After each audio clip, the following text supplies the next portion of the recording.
That's a big question. Yeah. So, are you looking for like a traumatic event? I'm not looking for any traumatic event, as I say. This is no couch. You can Yeah. lie down. No. I'm just be interested because, well, maybe make it more specific on just cultural influences. Because you're a bit of an, if I can say, an autodidact. You didn't have any great study preparation, I don't whatever. have any study at all, actually. I Right. don't know about. Right. Yeah. So there you go. I only had a high school diploma. Yeah. So. And barely.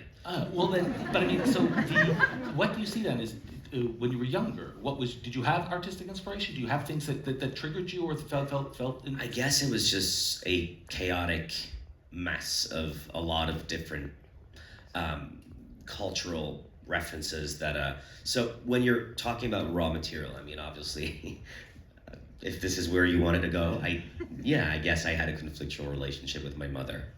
And I was sent to boarding school, and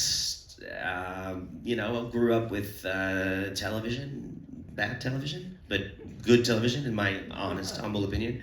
Like I was a big fan of all those WB channel shows, Smallville, Charmed, Buffy. That's what I grew up with as a teen, and then as late teen, I guess more HBO shows, 6 Feet Under. So I guess that I actually come from TV more than I come from cinema, which, I'm not embarrassed to admit because I love TV. It's just that I guess I haven't seen that many films, and that there are so many films that I haven't seen that sometimes I'm embarrassed to admit I haven't seen, so I lie about them, and I just the thing is, you watch a trailer and then you think you know a little bit about it. That's how. Yeah, that's very good. Love the line when she says that. Yeah. Great line. That scene, you can feel the tension there, right? So I mean, in terms of background and raw material, it's just, and it's not like these films for me have all been through therapeutic.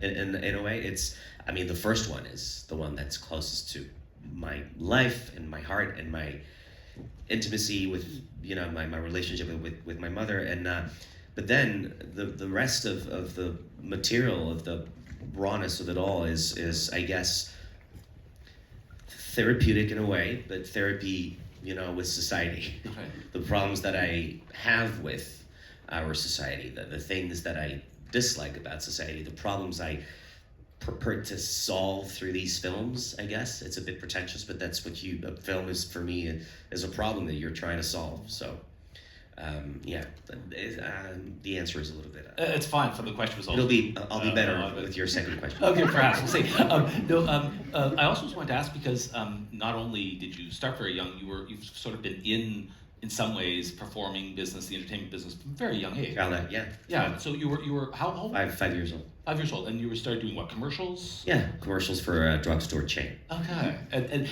so what was that like as such a young kid being in that world? Because then you went on, did TV and film in Quebec before you with still very young, with 19, made your first film. What was that like as a kid being in that world?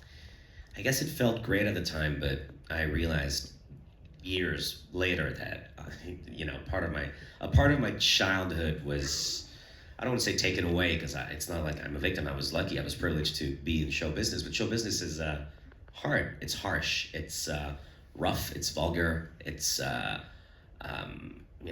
druggy, and it's a big world for a small child to be brought up in, and then to go back to your regular life as a kid in school with other kids. It's tough, and what's even tougher is when you are part of a business, of an industry, and then you're not a child anymore, and then you stop working for years and years and years and years. And the reason why I wrote I Killed My Mother and directed it is because I wanted to act again. I was missing it, and I forgot what the question No, was. it's just the experience of being a child actor in that world, and because I've heard, I'm not sure if it's the case, but Anne Dorval, who's your mother in a couple of your films and is in the new TV series as the mother as well. I've heard that she was a bit of a trigger for you to start to try to do directing. That she pushed you, or not pushed you, it's the wrong word. That she told you to try to write, to try to move in that direction. Was that not the case? Did you? No. No. Okay. I mean, there were a lot of important people in my life who encouraged me to, especially when I dropped out, to write and go out there and take a chance on life my parents were not keen on my only having a high school diploma, which is understandable, I guess. But there were a few people who encouraged me, and some people also in my teens that gave me books to read. And there's always that aunt or person who tells you, well, you should read this and you should see that film. But Anne wasn't one of them. I mean, she certainly completely helped to shape the writer that I am, but she wasn't the one who encouraged me to write in the first place. But I did approach her with a script, and that I wanted her to be in, and took a couple months before she called back and she said, "I'm sorry, I was busy, and I've read the script. It's interesting," and then I was like, "Oh yeah, but no, I'm sorry. Yeah, it's a really bad script, but I've written another one. It's called I Killed My Mother. So forget about the other one. Put it in trash, and read this one." And then our relationship started then. So what happened to that old script? Is that just still in the bottom drawer somewhere?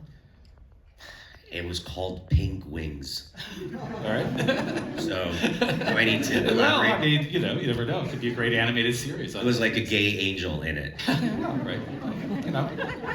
Room for everything in the market these days. I'm not gonna go and look for it. I think. Well,